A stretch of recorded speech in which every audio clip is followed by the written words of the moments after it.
Asmara di kedai sushi.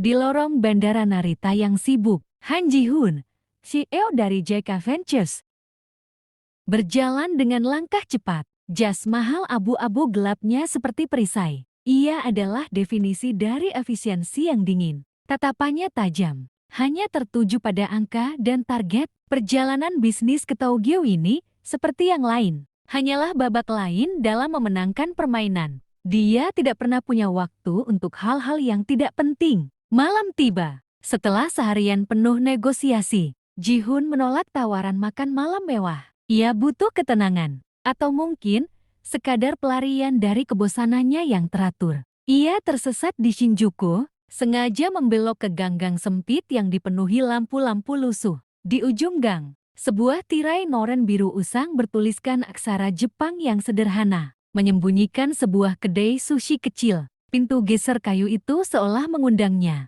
Ji-hoon duduk di kursi kayu. Aroma nasi cukai yang kaya dan segar, campuran wasabi, dan laut langsung menyambutnya. Pandangannya terpaku pada seorang wanita, Aiko 30 tahun, yang berdiri di balik meja kontar. Tangannya, meskipun sedikit kasar karena kerja keras, bergerak dengan keanggunan seorang penari di atas panggung kayu. Dia sedang meracik nigiri. Ketika Aiko mengangkat kepala dan senyumnya mereka, senyum hangat yang berbeda dari senyum formal rekan bisnis manapun. Ji-hoon terdiam. Waktu seolah melambat. Dalam dunia Ji-hoon yang serba digital, high speed, dan stainless steel, gerakan tangan Aiko yang teliti, perlahan, dan penuh perhatian saat membentuk nasi adalah anomali yang indah. Itu adalah seni sejati, bukan angka. Aiko meletakkan nigiri pertamanya di hadapan Ji-hoon. Silakan dinikmati, katanya dengan suara lembut. Ji-hoon mengambilnya. Ia bukan hanya merasakan rasa segar ikan, tetapi juga panas dari nasi yang baru direbus dan dicampur cuka, serta sentuhan kehangatan dari jemari Aiko.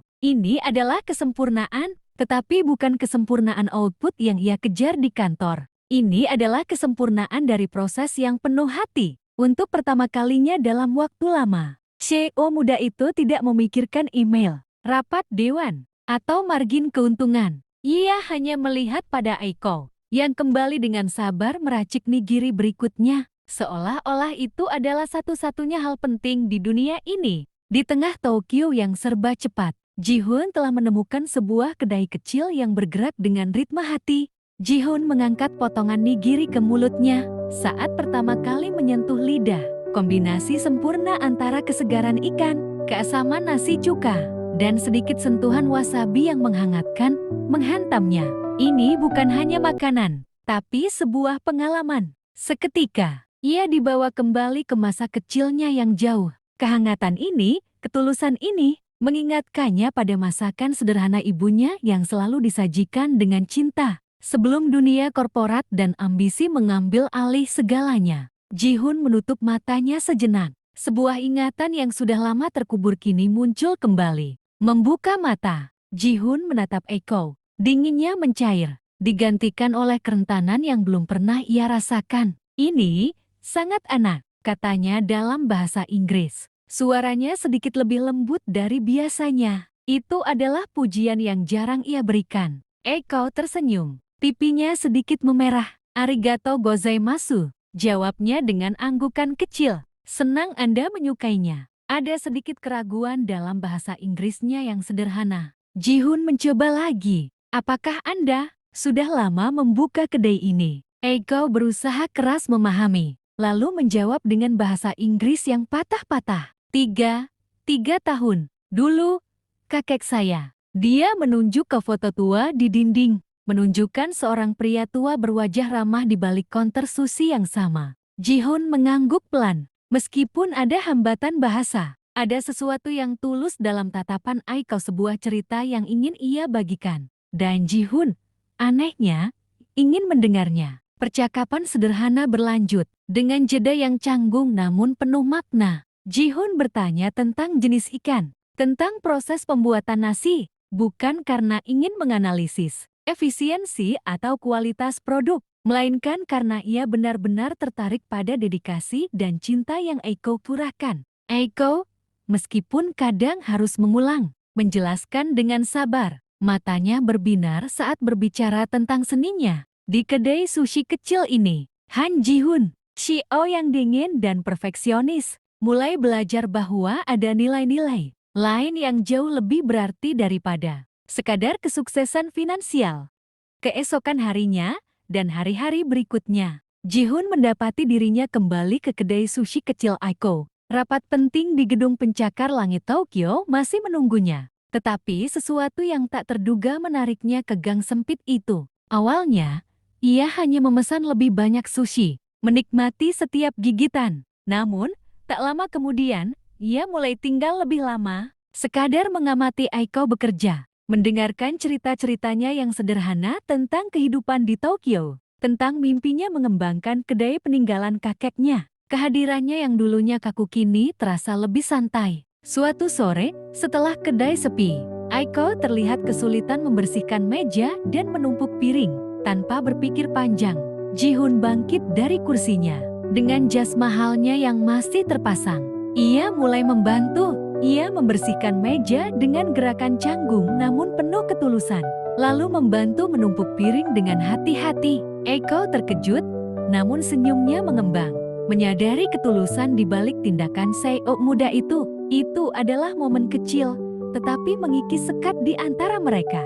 Ji-hoon mulai menghabiskan waktunya belajar, bukan dari buku teks bisnis, tetapi dari Aiko. Ia memperhatikan cara Aiko memilih ikan di pasar pagi, cara ia mengasah pisau dengan presisi, bahkan cara ia berbicara dengan pelanggan lamanya. Suatu hari, Aiko memberinya sepotong ikan, meminta Ji-hoon untuk memotongnya. Dengan sedikit ragu, Ji-hoon mengambil pisau. Tangannya yang terbiasa memegang pena kini mencoba memegang bilah tajam. Aiko membimbing tangannya, perlahan-lahan mengajarinya teknik memotong ikan yang benar. Dekatnya mereka saat itu terasa alami, seperti dua seniman yang bekerja berdampingan. Hari-hari berlalu, Ji-hoon tidak lagi sekadar pelanggan yang datang ke kedai. Ia adalah bagian dari kedai itu. Ia tertawa lebih sering, senyumnya tidak lagi hanya formalitas. Aiko pun kini berbicara dengannya lebih santai, berbagi pemikiran dan kekhawatirannya. Mereka menjadi dua jiwa yang saling memahami, yang menemukan kenyamanan dan kehangatan di tempat yang paling tidak terduga. Di tengah hiruk-pikuk Tokyo, Ji-hoon dan Aiko telah membangun sebuah jembatan, bukan hanya antara dua negara, tapi antara dua dunia yang berbeda, di mana kesederhanaan dan ketulusan menjadi bahasa universal mereka. Kehangatan dan keintiman di kedai sushi semakin dalam. Ji-hoon kini merasa menemukan rumah kedua, tempat di mana ia bisa menjadi dirinya sendiri. Namun, di balik tawa dan tatapan penuh arti, bayangan realitas mulai menyelimuti. Panggilan telepon dari Seoul semakin intens, email dari direksi menumpuk, dan berita tentang saham perusahaan yang fluktuatif terus menghantuinya. Ji-hoon adalah Han Ji-hoon, CEO dari JK Ventures, seorang pewaris yang tak bisa lari dari takdirnya. Dunia Aiko hanyalah kedai sederhana di gang Tokyo, sedangkan dunia Ji-hoon adalah gedung pencakar langit yang menjulang tinggi, penuh intrik dan tekanan. Suatu malam, setelah kedai tutup, Ji-hoon dan Aiko duduk di bangku di luar, menikmati semilir angin malam. Ji-hoon menatap Aiko, senyumnya sedikit memudar. Aiko, katanya perlahan, duniaku sangat berbeda dari duniamu. Ia mencoba menjelaskan tentang tuntutan keluarganya, tentang ekspektasi besar yang harus ia pikul. Keraguan mulai menyelinap ke dalam hatinya. Bisakah cinta mereka benar-benar melampaui jurang perbedaan budaya, status sosial, dan gaya hidup yang begitu ekstrem? Bisakah ia meminta Aiko untuk meninggalkan segalanya demi dirinya? Aiko merasakan kegelisahan Ji-hoon. Ia pun memiliki ketakutannya sendiri. Dunia Ji-hoon, dengan segala kemewahan dan kekuasaannya, terasa begitu asing dan menakutkan baginya. Bisakah ia, seorang pedagang sushi sederhana, bertahan di dunia yang penuh persaingan dan formalitas itu? Ia mencintai kedainya, warisan kakeknya, dan kehidupannya yang tenang di Tokyo. Jika ia masuk ke dunia Ji-hoon, apakah ia akan kehilangan identitasnya sendiri? Apakah ia akan kehilangan Aiko yang sebenarnya? Mata Aiko berkaca-kaca, membayangkan kehilangan kebahagiaan sederhana yang selama ini ia miliki. Malam itu, mereka berpisah dengan keheningan yang lebih berat dari biasanya. Tidak ada lagi tawa riang, hanya pikiran yang kalut. Ji-hoon kembali ke hotel mewahnya, namun kini merasa kesepian di tengah kemewahan itu. Aiko kembali ke kedai susinya, yang dulunya terasa hangat, kini terasa dingin dan sepi. Jarak antara dunia mereka terasa semakin jauh. Bukan lagi hanya geografis, tetapi emosional. Sebuah ikatan yang indah kini dihadapkan pada ujian terberatnya. Pertanyaan tentang, apakah cinta mereka cukup kuat untuk menjembatani jurang yang begitu dalam? Setelah malam yang penuh keraguan dan kesendirian, Ji-hoon tahu ia harus membuat keputusan. Ia tidak bisa hidup dalam dua dunia. Dan yang lebih penting, ia tidak bisa mengabaikan perasaannya yang dalam terhadap Aiko. Pagi itu, alih-alih pergi ke pertemuan penting, ia berjalan lurus menuju gang sempit yang kini terasa seperti satu-satunya tempat yang benar-benar ia tuju. Langkahnya lebih ringan, tatapannya lebih mantap, seolah beban keraguan telah terangkat. Ia harus bertemu Aiko untuk terakhir kalinya jika ia memilih pergi, atau untuk selamanya jika ia memilih tinggal. Ji-hoon melangkah masuk. Kedai masih sepi. Aiko sedang merapikan meja. Punggungnya menghadap pintu. Aroma nasi cuka dan ikan segar memenuhi ruangan. Aroma yang kini identik dengan Aiko di hati Ji-hoon. Aiko menoleh, terkejut melihat Ji-hoon. Matanya masih menyimpan jejak kesedihan dari malam sebelumnya. Ji-hoon mendekat, menatap lurus ke mata Aiko dengan keberanian yang belum pernah ia tunjukkan dalam rapat dewan manapun. Aiko, katanya, suaranya mantap namun penuh emosi. Aku tidak peduli siapa aku atau siapa kamu. Aku tidak peduli tentang perusahaan, tentang Seoul, atau tentang harapan orang lain. Aku hanya tahu satu hal. Aku ingin bersamamu. Aiko terdiam. Kata-kata Ji-hoon menusuk jauh ke dalam hatinya, menghapus semua ketakutan dan keraguan yang ia rasakan. Senyum perlahan merekah di wajahnya. Senyum hangat yang sama seperti saat Ji-hoon pertama kali melihatnya. Namun kini jauh lebih dalam dan penuh makna. Ia mengangguk pelan. Air mata kebahagiaan akhirnya tumpah membasahi pipinya. Bahasa tidak lagi menjadi penghalang. Hati mereka telah berbicara. Ji-hoon mengangkat tangannya, menyentuh lembut pipi Aiko, menghapus air matanya. Perlahan, mereka mendekat. Di tengah aroma sushi yang hangat dan menenangkan, di kedai kecil yang menjadi saksi bisu perjalanan mereka, bibir mereka bertemu. Itu adalah ciuman yang melampaui perbedaan status dan budaya. Ciuman yang merayakan keberanian untuk memilih cinta dan janji untuk membangun dunia mereka sendiri bersama. Dunia di luar, dengan segala tuntutan dan ekspektasinya, seolah lenyap, menyisakan mereka berdua berpegangan erat, memulai babak baru dalam hidup mereka.